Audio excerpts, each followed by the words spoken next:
दङमोन आसामनि chief minister Sarbananda Sonowal दङमोन आसामनि सासे मन्थ्रि दंफायोमोन भारत सरकारनि होम डिपार्टमेन्टनि गिदिर गिदिर अफिसारफोर दङमोन नर्थ इस्टनि जइन्ट सेक्रेटारि स्पेशल सेक्रेटारि गोबां अफिसारफोर दङमोन आसामनि चिफ सेक्रेटारि पिपार्स एरियानिफ्राय आरम्भ खालामनानै थानो गोनां अफिसारफ्रा बे सावरायनायाव दङमोन जेब्ला सावरायनाय जायो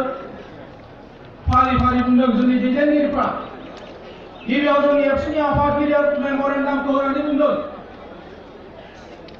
2010निफ्राय जोंनि सोमावसारनायखौ लाबोदों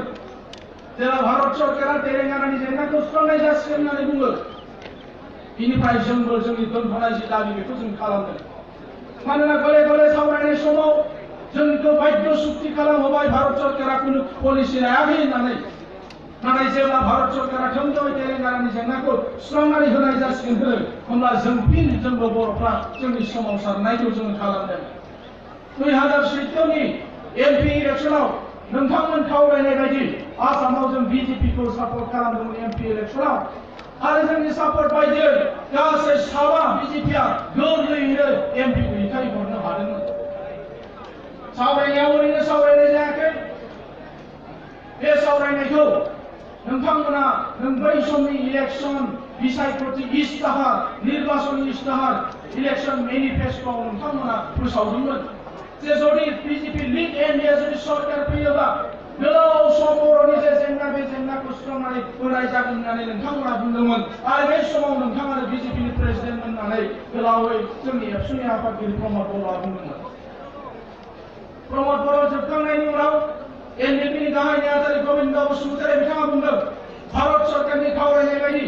2005 सनाव जों सिजफायार खालामबाय गेजेराव नोंथांमोना जोंजों सावरायनो थाखाय पिसि हालदारखौ होबाय नाथाय बिथाङा जेरैबायदि सावरायनायखौ लांनांगौमोन बेबायदि लाङासै गोलाव बिथाङाबो बुंदों आरो बिथांमोन बुंखांनायनि उनाव इउजि ब्रह्म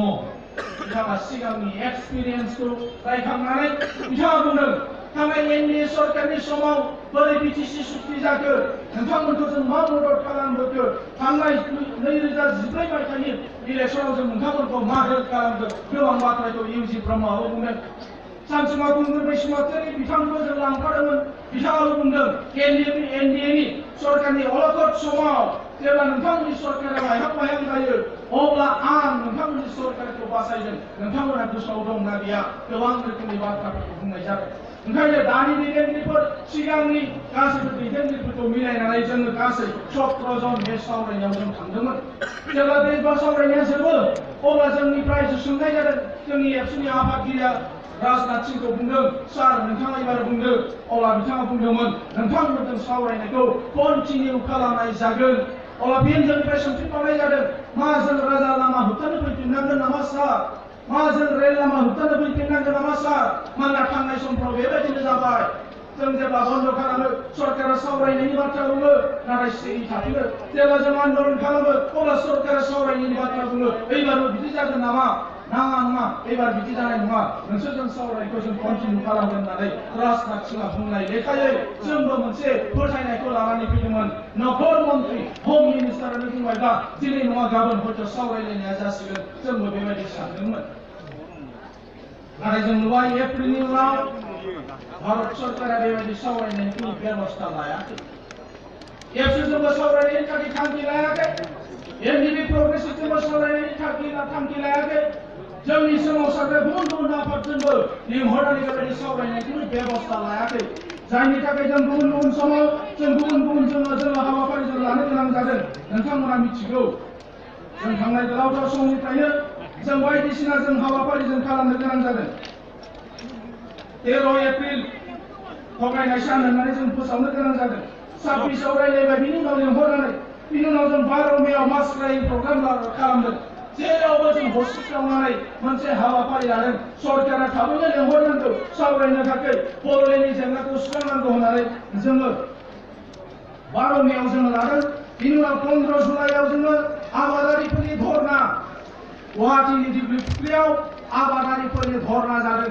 जोंनियाव आबादारि आफाद दङ नाथाय जोंनि बे सोमावसारनायाव गैयामोन गोबां आबादारिफ्रा बुंदों सोमावसारनायाव जोंबो बाहागो लागोन ओंखायनो खुनु दल संगठन गैयाजासे जों फार्मार्स धर्ना होननानैल' आबादारिफोरनि धर्ना होननानैल' गुवाहाटीनि दिब्रुगड़आव जोङो बे हाबाफारिखौ जों खालामदों जिल्लानिफ्राय माखासे आबादारिफोरखौ लांनानै बिथांमोननि मुंसाइजों मोनसे मेम'रेन्डाम गथायनाय जादों बे एबसुजों एनडिपि प्रग्रेसिभजों जयन्ट एक्सन कमिटिजों जायफोर सोमावसारबाय थादों बिथांमोनजों थाबैनो सावरायनानै बड'लेण्डनि जे जेंना बे जेंनाखौ सुस्रांनांगौ होननानै आबादारिफ्राबो बै समाव मोनसे मेम'रेन्डाम गथायदोंमोन जोंनि हादरनि गाहाय मन्त्रि आरो नखर मन्त्रिनो बिथांमोनाबो गोसोखां बिलाइ दाबि गथायदोंमोन बिनि उनाव 21 जुलाइआव जोङो फ्रेन्ड्स अफ बड'लेण्ड होननानै गुवाहाटीआव मोनसे हाबाफारि लादों जोंनि बे बड'लेण्डखौ सोर सोर सापर्ट खालामो तेलेंगानानि मानसिफ्राबो दाबो सापर्ट खालामो बिथांमोनाबो बेयाव फैदों त्रिपुरानि मानसिफ्रा सापर्ट खालामो नागा मानसिफ्रा सापर्ट खालामो अरुणाचल मानसिफ्रा सापर्ट खालामो सिक्किमनि माखासे मानसिफ्रा जोंखौ सापर्ट खालामो आरो बैफोरबायदि अल इन्डियाआव जायफ्रा जोंनि बड'लेण्डखौ सापर्ट खालामो बिथांमोनखौ जों हांख्रायनानै गुवाहाटीआव फ्रेन्ड्स अफ बड'लेण्ड मोनसे हाबाफारि लानानै भारत सरकारखौ जों बुंहरदों खाथियाव जों बिथांमोनखौ बुंहरदों जे बे बर'फोरनि जे जेंना बे जेंनाखौ सुस्रांनानै होनांगौनि थाखाय भारत सरकारा मोनसे राहा लामा लानांगौ होननानै जोङो बिथांमोननि गेजेरजों मोनसे गोसोखां बिलाइ जोङो दैथायहरबोदों बिनि उनाव 28 जुलाइआव साख्रिआवलाफोरनि धर्ना जादों जिल्ला जिल्ला साख्रिआवलाफोरनि धर्ना जादों दुलाराय बर' फरायसा आफादनि सोमावसारनायाव बर' साख्रिआवला आफाद अल बर' एमप्लयि फेडारेसन होननानै मोनसे आफाद दङमोन नाथाय थांनाय समसिम जों बिथांमोनखौ जोंनि सोमावसारनायाव जों लोगो मोनाखै बर'फ्रा गोबां साख्रिआवला मानसि दङ सोरबा कलेजनि लेक्चारार प्रफेसर सोरबा डक्टर इन्जिनियार गुबुन गुबुन गोबां बेबायदि मानसिफोर दङ जायफ्रा बे सोमावसारनायाव फैनो गोसो दङ मोनसे प्लेटफर्म नांगौ मोनसे आफाद नांगौ बाहागो लानो थाखाय नाथाय थांनाय समसिमाव जोंनि अल बर' एमप्लयि फेडारेसन एबेक गुसुङै जायखौ बुंबोनाय जादों बिथांमोननि जोङो मदद मोनैनि थाखाय जोंबो जोंनावबो बेबायदि मोनसे साननाय फैबाय जुदि आफादा जुदि खालामाबा जायफोर गोसो जादों बे साख्रिआवलाफ्रा गोसो जानायफ्रा जिल्ला जिल्ला धर्ना होथोंसै आरो बेबायदियैनो मोनफ्रोमबो जिल्लायाव जोंनि साख्रिआवलाफोरनि धर्ना जादों आरो बिथांमोनाबो भारतनि गाहाय मन्त्रि आरो नखर मन्त्रिनो गोसोखां बिलाइ दाबि गथायदों बे एबसुजों एनडिपि प्रग्रेसिभ आरो गुबुन गुबुन जाय आफादफोर दङ बिथांमोनजों सावरायनानै बर'फोरनि जे जेंना बे जेंनाखौ सुस्रांनांगौ होननानै बिथांमोनखौबो जों बुंहरदों बिनि उनाव प्रेस मिट खुंदों 26 आगस्टआव प्रेस मिट खुंनायनि गेजेरजों जोङो जोंनि माखासे हाबाफारिफोर फोसावदों जेरै 28 आगस्टआव मोननै नेशनेल हाइवेखौ जों ब्लकेट खालामदों आइजोफोरनि गेजेरजों काजलगावआव मोनसे ब्लकेट जादों उदालगुरिनि अराङाव मोनसे ब्लकेट जादों बे मोननै राजा लामाखौ जों ब्लकेट खालामदों आरो जों देखायदों जे आइजोफ्राबो खम नङा आइजो गोहोआबो जोंजों लोगोसे दङ जों आबादखौ मोनाखै नाथाय बेबायदि गोबां आइजोफोर दङ बबेबा मोनसे आइजो आफादखौ मोनाखै नाथाय गोबां लाख लाख बर' रायजोफोर दङ जायफ्रा बे सोमावसारनायाव फैगोन नाथाय प्लेटफर्म गैया बेनिखायनो थांनाय समफ्रावबो उइदाउट एनि प्लेटफर्म जेबो प्लेटफर्म गैयाजासे रोजा रोजा लाख लाख बर' आइजोफ्रा ओंखारलांनानै बे नेशनेल हाइवेखौ ब्लकेट खालामदों बेबायदिनो जोङो बे माखासे हाबाफारि लानायनि उनाव जों सरकारखौ बुंदों सरकारा जुदि थाबैनो आरोबाव सावरायनानै बे जेंनाखौ जुदि सुस्रांनायनि जुदि थांखि लायाब्ला अब्ला मा 12 घन्टा रेल लामा होबथानाय हाबाफारि जागोन दिनैनि बे हाबाफारिया मोननै जायगायाव जादों गोबां खैसा खालामदों सनितपुरनि डिसि एसपिआ दाख्लैनिफ्रायनो सनितपुर डिस्ट्रिक्ट एबसुनि बिबानगिरिफोरखौ लेंहरदों तेजपुराव काहिबलागे लेंहरदों डिसिआ एसपिआ थांनो गोनां जादों थांदों बिथांमोना गोरायै बुंदों বিটিসি 4 জেলা কি করে পরিচালক কিন্তু আমি আমার শরীরপুর করিব নিদিম जोङो खौरां हरबाय थादों जों बुंदों जोंनि सेंग्राफोरखौ जोंनि मावथिफोरखौ बिसोरथ' बुंखागोन प्रशासननि मानसिया बुंखागोन पुलिसा बुंखागोन बिसोर बुंबालाय मा खालामो जोंनि प्रग्रामा जागोन नालाय जागोन हाग्रा बंग्रायावबो जागोन जेराव जानांगौ बेयाव जागोन जोंहा पासयनायनि जेबो गोनांथि गैया होननानै जोंबो बुंहरनायखाय बे प्रग्रामाव जेरै लाख लाख जोंनिख्रुइ बांसिन मानोना हादान ओनसोल बाटासुरा मिसावना बयबो मिथिगौ बर' मैखोम एरिया गारि घोड़ा नांलाया जोंनावबो जागोन मानसिया बुङो मानसिया नाथाय एबसुनाव फैसा गैया एनडिपिनाव फैसा गैया जयन्ट एक्सनाव फैसा गैया जों लाबोनो हाया गारियाबो बेबायदि जोंनि क'क्राझार सिङावफ्राव गिदिर गिदिर गैया फिसा फिसा गारि जोंनिख्रुइ खिन्थु हजों बांसिन मानसिफ्रा जादों आसा मानसिया गिदों बोसोरसे सिगांनिफ्राय खौरां ओंखारदों हारसाफ्रा बिदिनो साननानै लायो बड'लेण्ड मोनाबाबो खमसे खम सिमाया लावगोन आरो सिमाया लावोबाबो बिसोर फैगोन सनितपुरसिम फैखागोन बिथांमोनाव साननाय दङ ओंखायनो चारिखम जिल्ला थि করে থাকো কিন্তু আমার সনিতপুর কই বলে ধ্যান হবো নারে जोंनि ডিসি आरो एसपी सोरगोमदोंमोन नाथाय जों बयबो मिथिगौ संतोष सरियानो जोंनि सिमा आरो सिमानि सायाव कुनु कमप्रमाइज जानाय नङा होननानै जों बुंबाय थादों गामिनि लखिमपुराव ब्लकेट जायो ब्लकेट धेमाजियाव ब्लकेट जायो गगामुगाव ब्लकेट जायो बे संतोष सरियासिम जोङो कुनु दिन कुनु हाबाफारिफोरखौ जों खम खालामबोआखै बाहेराव सापर्ट खालामो दुधनैनि बर'फ्रा साउथ कामरुपनि बर'फ्रा सापर्ट खालामो बन्द खालामो ब्लकेट खालामो गुबुन गुबुन जायगायाव खालामगासिनो दङ होमबा जोंनि प्रप'ज गभर्नमेन्ट ओनसोलाव जोङो सिमाखौ खमायना लाबोनानै माहाबा जोंखौ खालामहोआ माहाबा जोंखौ होबथानो नागिरदों बेबायदि खालामबाबो जोङो गिनाय नङा गोबां गारिफोरखौ होबथादों होननानै जों खौरां मोनदों जोंनावबो एसे खालामनो नागिरदोंमोन खालामजोबनोबो हाया आखो नाथाय खालामनोबो नाजानो गोजानाव लाखियो हौरै थिथागुरि हौरै औवाबारि हौरै बनगाव बै मागुरबारि बागान गुबुन गुबुन जाहाथे माने सेरखाय बेरखाय जायो बिदिबो हयथ' सानदोंमोन नाथाय एसेबां गोरलै जानानै थायाखै बर'फोरनि संग्रामा 50 बोसोर जानायनि मोनसे संग्राम सोरबा बाहाय रेल जौथे फैयो बै औवाखौ खाना होयो मानसिया मालाय बिफांनि थांनाङा आरो जोंनाथ' बिदि नङा दिनै बेयाव खाबायबावसो थानो सानदों हयथ' नाथाय थानो थाखाय जायगा गैया लाख लाख मानसिफ्रा जोंनि गुदियाव फैदों मानोना रायजो राजाफोर दिनै जोङो माखासे हाबाफारि जों फोसावनो सानदों दहाय एसे बुंलांबाय मोनसे हाबाफारिनि बागै अल इन्डिया सारा भारत नाङैनो रायजो बिग्रा गोबां आफादफोर दङ आरो बे आफादफोरखौ जायफोरा जोंजों गोसो गोरोबो बेबायदि गोसो गोरोबनाय आफादफोरखौ लानानै national federation for new states गुसुङै एनएमएनएस होननाय मोनसे आफाद जों दानानै लादोंमोन आरो एनएमएनएस आफादनिनो कनफारेन्स जागोन महाराष्ट्रनि नागपुराव आरएसएसनि जेराव हेडक्वार्टार होननानै बुङो बे बिजेपि सरकार आरएसएसनि हेडक्वार्टारावनो एनएफएनएसनि कनफारेन्स जागोन साननाय आरो बे कनफारेन्सनि गेजेरजोंनो भारत नाङै जों बोरै आन्दोलन खालामनो हायो बे बाथ्राखौ स्पष्ट खालामनो गुवाहाटीआव जानाय जोंनि एनएमएनएसनि मिटिङाव मानगोनां रायजो राजाफोर साननैनि कनफारेन्सआव जोंनिफ्राय माखासे बाहागो लाहैगोन जोंनि जुथाइ आफादनिफ्राय सावरायलायनाय जागोन दिल्लीयाव जों माब्ला हाबाफारि लागोन माबायदि पलिसि स्ट्रेटेजि लागोन जोंजों गरखालेन्डजों त्रिपुरालेन्डजों डिमासाफोरजों कार्बिफोरजों बुन्देलखंडनिजों विदर्भनिजों कुकिफोरजों त्रिपुराफोरजों जोंनि बर'फोरजों बोरै सावरायलायनानै बोरै हाबाफारि लानो हायो बेबायदि बाथ्राफोरखौ बे कनफारेन्सआव सावरायगोन आरो बिनि उनाव जों माखासे हाबाफारिफोर फोसावगोन दिनै थेवब्लाबो जोङो माखासे हाबाफारि थिग खालामनानै लादों फैगौ 6-7 तारिखआव दिल्लीयाव साननै हाबाफारि जागोन महाधरना आरो महारेलि सानसे बायसे आगान होदों चिफ एडभाइजर जॉइंट एक्शन कमिटिनिया एबार जोङो पार्लियामेन्ट स्ट्रेटनि पुलिस बेरिकेडखौ जोङो नारसिननो थाखाय जों थांखि लादों रायजोफोर दलद जों खालामदों सोद्रोमहारि जों खालामदों दिल्लीयावबो 7-8 किल'मिटार 10 किल'मिटार जों दद्र जों रेलि खालामदों दद्र जों धर्ना होबाय थादों थांनाय समफ्राव नाथाय बिनिख्रुइ बांसिन खालामनो होननानै दिनै जोङो मेन्टेलि जोङो रेडि जानानै दङ जोङो जेरैखि जाया दिल्लीनि पार्लियामेन्ट स्ट्रिटनि जे बेरिकेड पुलिसनि बे बेरिकेडखौ एबार जों नारसिननानै जों हाबनो थाखाय जों सेस्था खालामो बिनि उनाव पार्लियामेन्ट सेसन जानो फैगासिनो दङ गोजां बोथोरनि पार्लियामेन्ट सेसन बे सेसननि समाव बयबो लुबैबाय थानाय बायदि दिनैनिखौ मोनदों नङा होमबा बयबो खम मोनदों दिनैनिखौ बयबो रायजो राजाफोर लुबैनाय बायदि बे पार्लियामेन्ट सेसन जानायनि सिगां 24 घन्टा दिनै 12 घन्टाल' जादों 24 घन्टा रेल लामा होबथानाय जादों रायजो राजाफोर 12 घन्टा नङा 24 घन्टा डाबल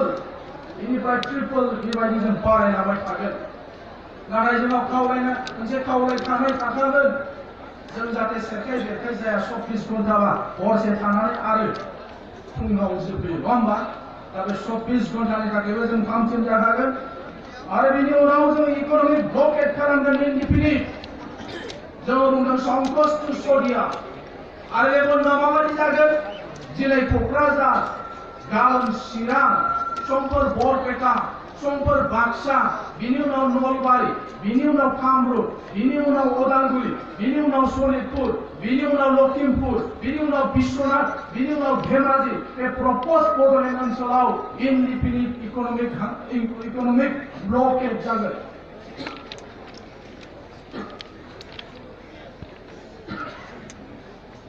जों बेबायदि हाबाफारिखौ जों थामथिम खालामनानै लादोंमोन बिनि उनाव पार्लामेन्ट सेसनावनो मास हांगार स्ट्राइक खालामनाय जागोन जोङो खालामखांबाय क'क्राझारनि हायार सेकेन्डारि फिल्डआव जोङो जोबथा जोंनि जे हांगार स्ट्राइक बे हांगार स्ट्राइकखौ जों खालामदों बिनि उनाव सरकारा सावरायनो थाखाय थांखि लाबाय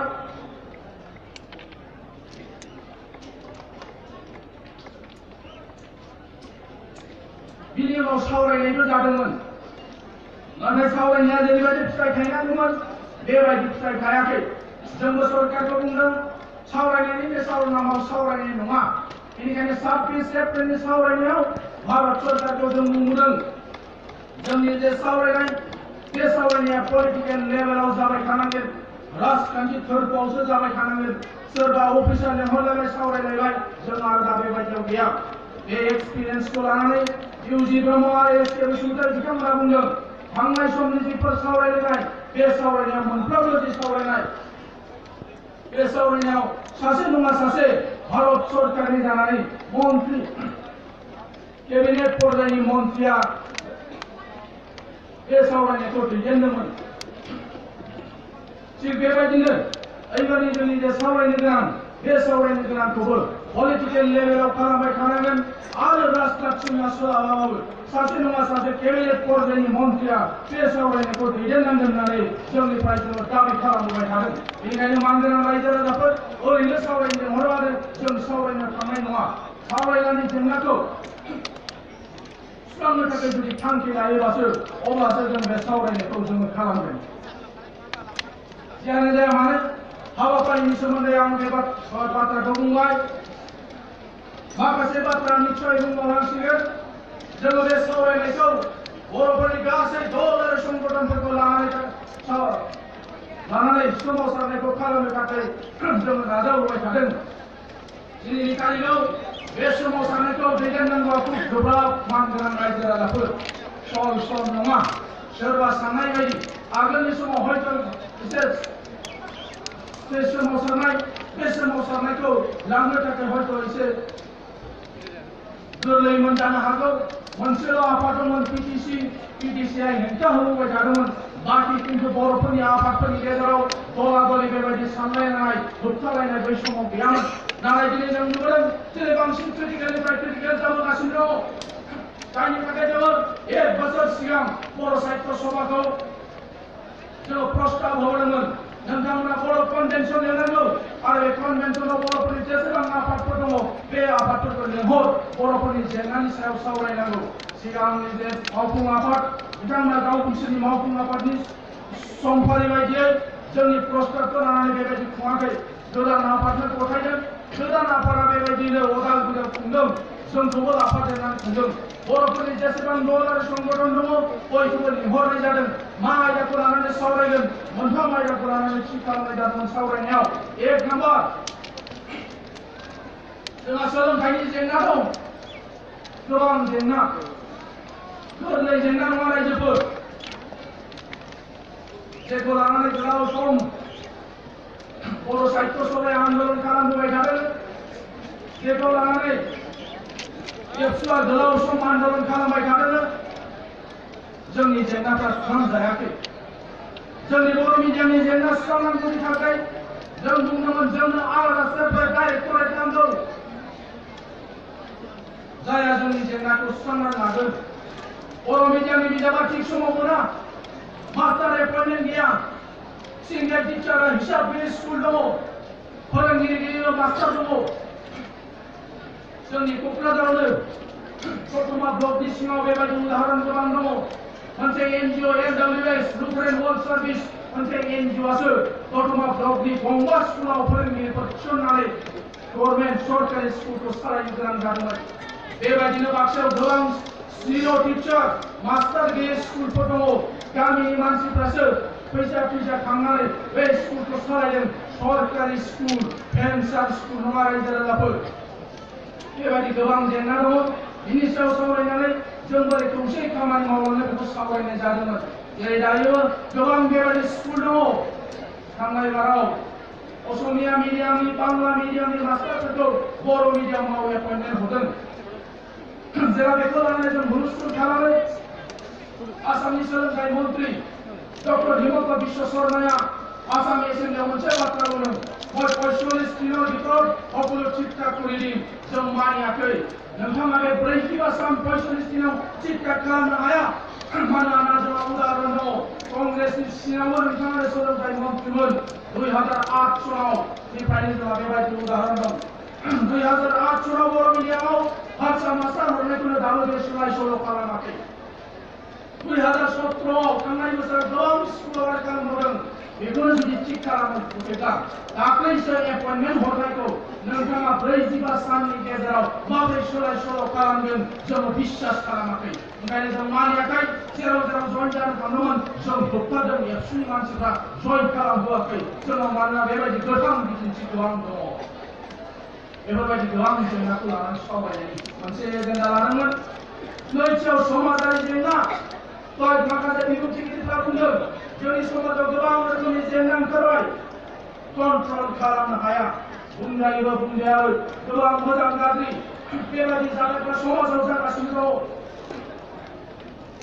जेरै दल आरो संगठनफ्रा गावस्रालायनायनि थाखाय पार्टिजों पार्टि एना-एनि जानायनि थाखाय रावबो रावखौबो मानिलायनो गोसो गैया। जेरै गावबुराफ्रा निउट्रेल नङा, बायास। सोरजोंबा थायो, सोरजोंबा ओंखारो, सोरनिखौबा मावो, सोरनिखौबा मावा। बेबायदि माखासे गामिफ्राव सोलिनानै दङ। जायनि थाखाय जोंनि समाज बेबस्थाया बायग्रबदों। बेबायदि जोंहा समाजाव सानथ्र'हायै जेंनाफोर दङ। आरो बे जेंनाखौ जों बोरै सुस्रांलायगोन आरो जों गावजों गाव बोरै सहाय होलायलायगोन बे एजेन्डाखौ जों 2 नाम्बाराव दोनदोंमोन। 3 नाम्बार एजेन्डायाव जोङो बुंदों पान्जाबाव पलिटिकेल पार्टि दं मोननै। BPF आरो UPPL। सोरबा कंग्रेस खालामो, सोरबा BJP खालामो, सोरबा गुबुन गुबुन दल आरो संगठन खालामो। ओंखायनो 3 नाम्बार एजेन्डाखौ थोंजोङै सेपारेट स्टेट गभर्नमेन्टजों होनाखैब्लाबो जोङो 3 नाम्बार एजेन्डायाव बुंदों बर'फोरनि आफादफ्रा खालामबोनाय दाबि दावानि सायाव सावरायनो होननानै 3 नाम्बार एजेन्डाखौ जों होदों। सोरखौबा गुरुत्व होनानै लेंदों, सोरखौबा लेङाखै, सोरखौबा मान होनानै लेंदों, सोरखौबा लेङाखै होननायनि खुनु बाथ्रा गैया रायजो राजाफोर। बे कन्भेन्सनखौ कन्भेनर हिसाबै बर' साहित्य सभा आरो बिथांमोना जोंखौ लाफानायखाय जयैनो जोङो रायज्लायलायनानै जोङो लाइजामफोरखौ जों हैदों।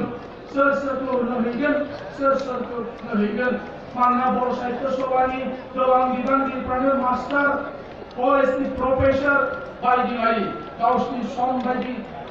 गावसोर सम दिहुननो हानाय बायदि गावसिनि सोलाबनाय बायदि रानलायलायनानै लानानै जोङो लाइजामफोरखौ बिभिन्न दल आरो संगठनफोरनो रानदोंमोन। माखासे इन्डिभिजुवेल मानसिफोर जायफ्रा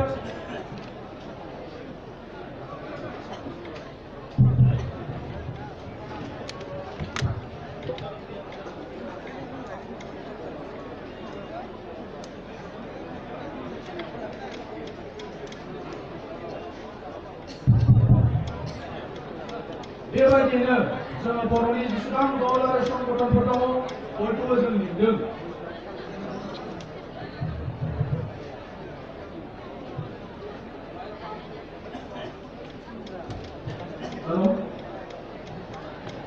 आरो बेबायदिनो साननैनि जि हाबाफारि बे हाबाफारिया जादों। गाव सोरनिबा थिननाय बायदि सोरनिबा लाब जानाय बायदि जोङो बे कन्भेन्सनखौ लिङाखै। मानोना रायजो राजाफोर गोबाङा गोबां रोखोमनि साननो हागौ, गोबां रोखोमनि बाथ्राफोर फैदोंमोन। नाथाय दिनै जोङो बेखौ साननो बाध्य जादों। बर'नि जे सोमावसारनाय बे सोमावसारनायखौ जुदि लांनांगौब्ला सोरबा लुबैनाय बायदि सोरबा थिननाय बायदि सोरबा बुंनाय बायदि हयथ' जाजोबनाय नंला दुलाराय बर' फरायसा आफाद NDP progressive people joint action committee for Bodoland movement आरो जोंजों जायफ्रा आफादफोर दङ जों जे आफादफ्रा बे मुभमेन्टखौ जोङो जायफ्रा दिनै दैदेनबाय थादों मोजां गाज्रि गासैबो बाथ्राफोरखौ हिसाब निकास खालामनानैसो जोंनि रुट मेप जोंनि पलिसि जोंनि स्ट्रेटेजि बेबायदिखौ जों खालामनानै लाबोबाय थादों आरो लांबाय थागोन सोरबा सासे सानैनि लुबैनाय बायदि हयथ' जों खालामजोबनो हानाय नंला मानगोनां रायजो राजाफोर मानोना गोबां सम जाबाय गावजों गाव एना एनिनि थाखायनो गोबां हयथ' जोंहा उन जानानै दङ जों सोरनिबा पलिटिकेल बेनिफिटनि थाखाय खामानि मावनानै होनोबो जों सानाखै सोरखौबा हेंथा खालामनानै सोलिलांबाय थानायनिबो थाखाय जोंनाव बेबायदि साननाय गैया स्पष्ट जोंनिया मुभमेन्ट आरो बे मुभमेन्टखौ जुदि सोरबाया पलिटिकेल जुदि पेट्रनाइजेसन आवगायबोयोबा जोङो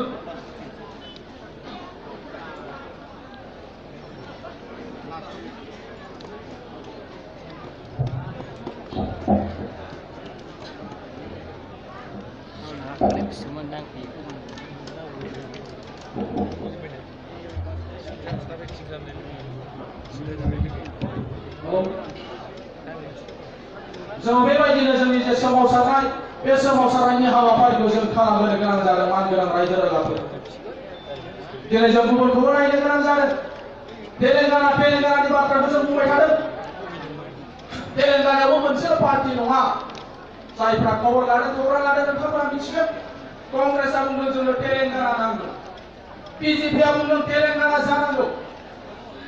हजों थानाय टीआरएस तेलेंगाना राष्ट्रीय समिति लकेल पार्टी रिजनल पलिटिकल पार्टी बिथांमोनाबो बुंदों जोंनो तेलेंगाना नांगौ बिथांमोननि प्रफेसारफ्रा बुंदों जोंनो तेलेंगाना नांगौ अस्मानिया इउनिभार्सिटी प्रफेसारफ्रा प्रफेसार फराम दानानै आन्दोलनाव ओंखारदों जों मोनाखै दहाय आं रुबे एमप्लयि गैया जा फेडारेशना गैयामोन दाख्लै 12 तारिख सिमाव दिनैबो हयथ' फैयाखै मानसिफ्रा दङ जोंहा गोबां साख्रियावला आफादा गैया तेलेंगानानि लेबारफ्रा लेबार फराम खालामदों गिदिर इन्डास्ट्रि दं खामानि मावाखै स्ट्राइक गिदिर इन्डास्ट्रिफ्रा कौटि लस जादों बै समाव बिथांमोना सनिया गान्धीनाव थांदों मेडाम माबा मोनसे खालामना होदो तेलेंगानानि जेंनाखौ सुस्रांदो नङाबा जोंनि कम्पानिफ्रा जोंनि इन्डास्ट्रिफ्रा कौटि थाखा लस जाबाय कांग्रेसनाव थांदों बीजेपी को सपोर्ट खालामग्रा इन्डास्ट्रिफ्रा डनेशन हरग्राफ्रा बीजेपी लिडाराव थांदों प्राइम मिनिस्टारखौ बुंहैदों प्रेसिडेन्टखौ बुंहैदों सनिया गान्धीखौ बुंहैदों माबा मोनसे खालामनानै हो ड्राइभारफ्रा गारि सालायाखै सरकारि ड्राइभारफ्रा सिनायथि गारि सालायाखै तेलेंगाना आन्दोलननि समाव स्ट्राइक खालामदों गभर्नमेन्ट अफिसनि गारि सालायग्राफ्राबो सालायाखै हाजिरा ड्राइभार नागिरबाय दंमोन तेलेंगानायाव बिदि मोनसे थासारि जों दानो हायाबा गावजों गाव जुदि एना एनिल' जाबाय थायोबा सोरखौबा नांगौ सोरखौबा नाङा जुदि होनलायनाय जुदि जाबाय थायोबा जोंहा हयथ' आरोबाव डेट जानो हागौ बे प्रेक्टिकेल मोनसे बाथ्रा होननानै जों दिनै साननो बाध्य जादों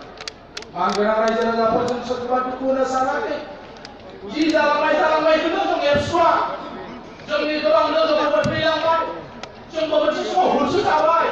गोबां सात जाला जाबाय अब्लाबो होनदों जों बर'फोरनि गेजेराव सातनि थाखाय जों दायो गासैखौबो मावनो थाखाय जों रेडि नोंथांमोना बयबो जों बाहागो लानांगोन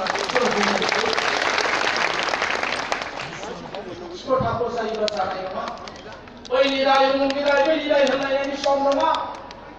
सांगोरलै आलफाफ्रा दिनै भारत सरकारजों सावरायबाय थादों बिथांमोना बुंदों एलएसएम आइजाक बिबारनि बायदि जोंजोंबो थाबैनो भारत सरकारा फ्रेमवर्क एग्रिमेन्टखौ थाबैनो खालामनांगौ होननानै आलफाफ्रा बुंगासिनो दङ गोरलै बाथ्रा जानानै थायाखै क'क्राझारसिम फैबाय आलफाया उदालगुरि टाउनाव आलफाया जे अफिस खालामदों अफिस रायजो राजाफोर बाथ्राखौ बुजिनांगोन एनडिपि प्रोग्रेसिभनो मोनथामल' डेजिग्नेटेड केम्प होदों क'क्राझाराव मोनसे लाइसेन्स अफिस दङ उदालगुरि टाउनाव दंमोन बन्द खालामनानै होजाबाय दिनै आलफाया उदालगुरि टाउनाव दिनै अफिस खुलिदों बाथ्राखौ बुजिनानै जों लानांगोन बारे क'क्राझाराव दावबायफैदों आलफानि अरब सेथियाया बाक्सायाव दावबायगासिनो दङ मा खालामनो नागिरदों बे बाथ्राफोरखौ जों बिसार खालामनानै नायनांगोन सरकारा दिनै सोरनि सरकार सोर सोर मानसिफोर दंहैयो 26 जन एमएलए बे आसाम एसेम्ब्लियाव दंहैयो आसु खालामनानै थांनाय मानसिफोरजों एजिपि खालामनानै थांनाय मानसिफोर दंहैयो बिजेपियाव जायफ्रा असमिया जातीयता पार्टीनि थाखाय 24 घन्टा सिन्था खालामो बेबायदि मानसिफ्रा दिनै आसाम एसेम्ब्लियाव जमा जाहैदों गोरलैयै जोंनो बर'फोरनो माबा मोनसे होगोन होननानै जों साननो हाया रायजोफोर हेमन्त बिश्व शर्माया कांग्रेसनि समावबो एजुकेशन मिनिस्टार दाबो मिनिस्टार 2008 बे बर' मिडियाम स्कुलाव हारसा मास्टार होदों 2017 होदों 2018 होदों बे बाथ्राखौ मा जों बुजियाखै जायनि थाखाय जों हेंथा खालामदों बबेबा आफादावनो जइन जाहोनांसिगोन पस्टखौ जुदि ट्रेन्सफार जायोबा मोननाय नङा बिथांमोना बेबायदि खालामनानै एसे गोदो खालामनो माखासे जायगाफ्राव जों आरोबाव बेले बेजे जादों जों होबथायो हारसा मास्टारफ्रा मानसियानो हारसा मिडियाम फरायनानै फैनाय बोरै फोरोंगोन जोंनि बर' गथ'फोरखौलाय जइन जाहोनानै मा लाब जागोन फोरोंनोनो रोंखायाबा जों बन्द खालामो सोरबा नङा जइन जाहोग्रोनांगौ हिमन्त बिश्व शर्माया बुंखाबाय एसेम्ब्लियाव 45 दिननि गेजेराव सोलाय सोल' खालामगोन नाथाय जों बुंदों 8नि एग्जामपोल दङ 17नि एग्जामपोल दङ दासो बुंनायखौ जों बोरै बिश्वास खालामनो बेबायदि गोबां जेंना दङ डिब्रुगड़ इउनिभार्सिटियाव बर' डिपार्टमेन्ट खुलिना होबाय भिसिखौ नायहरदों आपने डिब्रुगड़ इउनिभार्सिटी क्यों बर' डिपार्टमेंट खुलिले बिहार बडोलेण्ड इउनिभार्सिटी আছে নহয় এই হিমন্ত বিশ্ব শর্মা गुवाहाटीयाव थानाय कटन कलेजआ डिम इउनिभार्सिटी जाबाय बर' एमए खालामनो थाखाय बाव डिपार्टमेन्ट गैया कटन कलेजआव गैया होननानै बिसोरना अजद होबाय डिपार्टमेन्ट खुलिबा मानो बर'फोर गैया जानो कटन कलेजआव मालाय बेबायदि खैसोर खालामबोबाय थादों बे बाथ्राफोरखौ जों बुजिनांगोन दिनैनि बे सरकारा मा सरकार बे बाथ्राखौ बुजिनांगोन बे बिजेपिया होनना बुंदों मोनफाम जिनिसखौ सोया होननानै बुंदों बिजेपिया ट्राइबेलखौबो सोया दलितखौबो सोया माइनरिटिखौबो सोया बे मोनथामखौबो सोया जायनि थाखाय दिनै नोंथांमोना नायोबा नुदों आसामाव बिजेपि सरकार फैनाय लोगो लोगो राभा आश्रमनि हाखौ बिथांमोना आवग्रिनो थाखाय थामथिम जागासिनो दं गुवाहाटी सिटिया एक्सटेनसन जागोन 700 इसेल' बारा रेभिनिउ भिलेज दङ राभा आश्रमाव 750 इसे बारा रेभिनिउ भिलेज 350 इसे बारा रेभिनिउ भिलेजआ गुवाहाटी सिटी एक्सटेनसनाव जुदि थाङोबा आधायाव राभा आश्रमाव थागोन आरो जे सिटी एक्सटेनसनाव जे 350 रेभिनिउ भिलेज थांगोन बाव काउन्सिलनि कुनु आइन खान्थिया सोलिनाय नङा फारसेजों होदों असमियाफ्रा फारसेजों बख'ना लाफिननायनि सिन्था सरसाखौ बिथांमोना खालामगासिनो दङ राभा आश्रमावल' नङा थांनाय बाराव टिवा काउन्सिलाव 6टा समष्टियाव इलेक्सन जायाखै काउन्सिलनि गुवाहाटी सिटी एक्सटेनसननि नामाव बे जायगायावबो इलेक्सन जायाखै ट्राइबेलनो होनायनि नामाव होदों आखाइ फारसेजों आरो आखाइ फारसेजों बिथांमोना दायो स्क'रार लाबोफिनदों बेबायदि फैसाखौ खालामबाय थादों बिटिसि ओनसोलावबो दिनै बर' बर' सृष्टि खालामदों सरकारि मानसिफ्रानो खालामदों थाखा फैसा होनानै खालामदों जों मिथिगौ बयबो बे मानसिफ्रा सोर सरकारनि षड़यन्त्रआवनो बर' खालामनानै बिटिसिखौ बोरैबा स्क्रेप खालामफिननो हायो नामा बे बाथ्राफोरखौ बिथांमोना सानबाय थादों ओंखायनो जों सुस्थ' भाबै जों साननांसिगोन प्रप'ज बड'लेण्ड ओनसोलाव थानाय गुबुन हारि माहारि जायफोर दङ सोर जोंखौ मदद होगोन सोर जोंखौ हेंथा खालामगोन सोरजों लोगो जानानै जों हासिल खालामनो सोरजों जोंबो सुथुर जानानैनो जों हयथ' थांनांसिगोन बे बाथ्राफोरखौ सिन्था खालामनायनि सम जादों ओंखायनो आं सानो इन्डिभिजुवेलि आं सानो जोंनि पलिसि आरो स्ट्रेटेजिया थिग जानांगोन गासैखौबो सुथुर होननानै सानोबा हयथ' जोंहा जाजोबनाय नङा बे पलिसिया रं जागोन माखासेखौ जों लोगो खालामनांसिगोन जायफ्रा इस्यु दङ जायफोरखौ जों सापर्ट खालामनो हाया बिथांमोना जोंजों मालाबाबो फैखानाय नङा सिलापथारनि घटनानि उनाव नगावनि घटनानि उनाव बाङालि फेडारेसना जोंजों रायज्लायबाय थादों दाख्लै वमेनफोरनि ब्लकेटनि उनाव मोनसे हानजाया जोंखौ लिंहरनानै उदालगुरिनि टंलायाव रायज्लायदों मोनसे हानजानि प्रेसिडेन्टआ जों सानलायबाय थादों जों रायज्लायबाय थादों असमियाफोरा जुदि जोंखौ बिदिनो बुंखायोबा होमबा खमसे खम बे मोनब्रै डिस्ट्रिक्टआव थानाय जोंनि बाङालि मानसिफ्रा थोंजोङै जों बोरै बड'लेण्डखौ सापर्ट खालामनो हायो बिनि सायाव जों सावरायबाय होननानै बिथांमोना जोंनो मोनसे स्पष्ट खालामदों हयथ' सावरायबावनांगोन ओंखारनो थाखाय थाखाय सम नांगोन दा बे सावरायनाया आराम्भ जाबाय दा बेनिखायनो जों बाथ्राखौ बुजिनांगोन सोरखौ जों लोगो खालामनो सोरखौ जों लोगो खालामबा लाब जागोन बे बाथ्राखौ जों नोजोर खालामनांसिगोन सुथुरजों सुथुर लोगो होननाय बायदि असमिया जायफोरखौ सुथुर होननानै सानो जोंखौबो सुथुर होननानै सानो सुथुर साननानै जों मालाबा लोगोबो जानांगौ जायो बेयो जुद्धनि मोनसे नियम आरो बेनिखायनो दिनै खोनानायाव हयथ' गाज्रि मोननो हागौ गोबां मानसिफ्रानो गोबां रोखोमनि बाथ्रा साननो हागौ बावैसो साननि सिगाङाव जगिगपायाव आमसुआ बिराद गिदिर मोनसे पाब्लिक मिटिं खालामदोंमोन बेयाव जोंखौबो लिंहरदोंमोन हाबाफारि खालामदों जोंनि नामबो साफायदों जोंखौ लिंहरदोंमोन किन्तु आं गोनो गोथो मोननानै बेयाव थांनाय जायाखिसै एनआरसिनि सायाव सावरायनो एनआरसिखौ लानानै गिदिर मिटिं खालामदोंमोन आरो बावैसो साननि सिगां साननैल' जादों क'क्राझारनि सौकारायावबो आरो आमसुआनो बेसेबांबा गिदिर मोनसे मिटिं खालामफैदों आंनाव सोङालाबानो आंनि नामखौबो बिथांमोना साफायनानै रानदों एबसुनि गाहाय नेहाथारि लरेन्स इस्लारियाबो बे हाबाफारियाव फैदों होननानै जेरावबो प्रसार खालामदों अथच आंनि कनसेन्ट लायाखैमोन जेब्ला बिथांमोना रानखांजोबनायनि उनाव जोंनि अफिसाव लाइजाम होफैयो अब्ला आङो जोंनि जिल्लानि सासे बिबानगिरिखौ आं बुंहरदों बेजों एसे खाथि सोमोन्दो थानायनि थाखाय बुंहर बिसोरखौ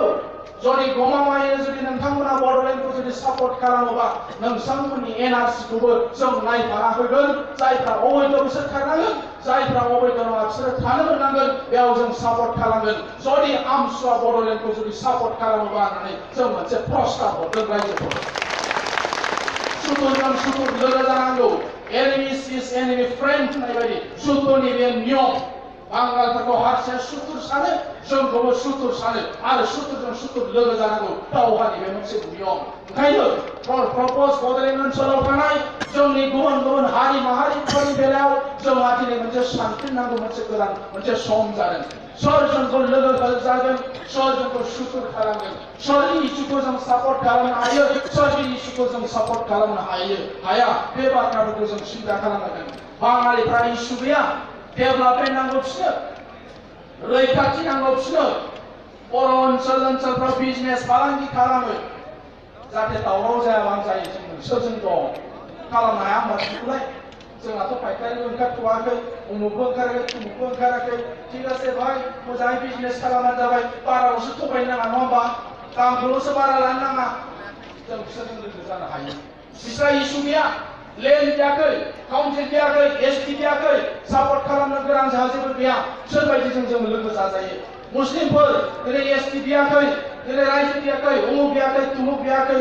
एलेम्बकआव थाफैदों जायफ्रा थानो मोनो थानो मोनगोन जायफ्रा थानो मोना थानो मोननाय नङा बिसोरबो बे बाथ्राखौ एक्सेप्ट खालामबाय गोबां बिथिङाव जों बिथांमोनखौबो लोगो मोनदों इसु गैयै जाथिफोरखौ जों सापर्ट खालामनो हायो बिसोरनि थाखाय जों एफा एनै मावनानै होनो हायो बिसोरबो जोंखौ सापर्ट खालामनो हयथ' हागोन नाथाय माखासे जाथिफोर दङ जायफ्रा एसटि बिबाय थादों जोंथ' होलाना बोरै जोंजों लोगो जानो जागोन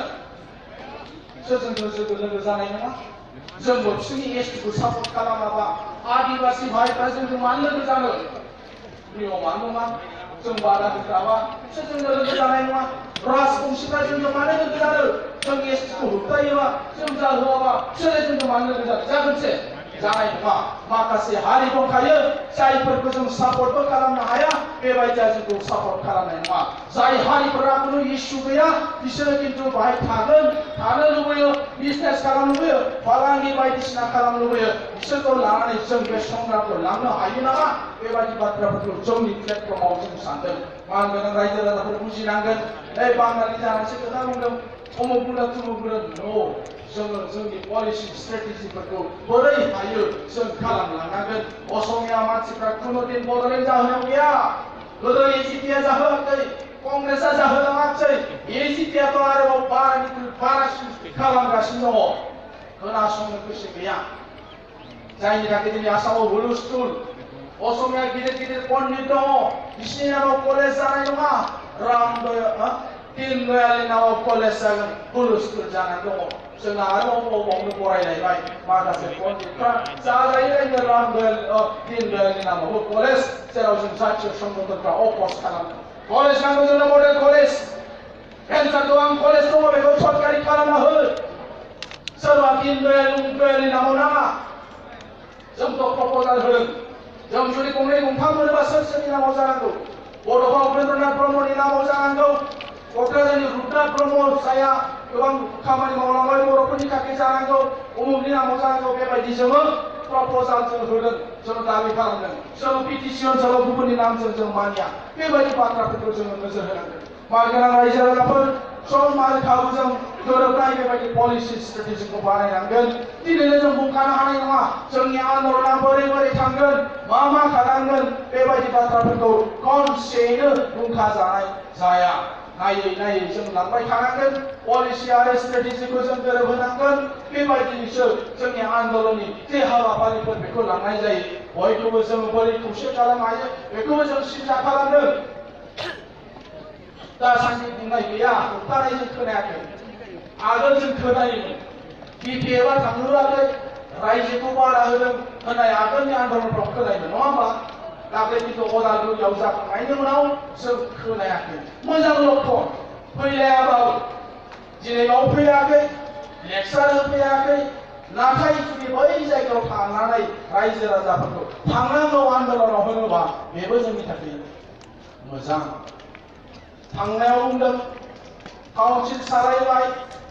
सरकार सालायदों, थोंजोङै रेल लामा राजा लामा होबथानायाव फैनो हानाय नङा। जोंबो मिथिखायो, जोंबो इसिबांबो लुबैयाखै। नाथाय मालाबा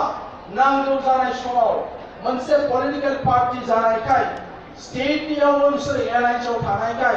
बिसोरा सासेयाव आरो रायजो सभायाव एमपि थानायखाय दिल्लीनि खामानिफोरखौ मावनानै होनायाव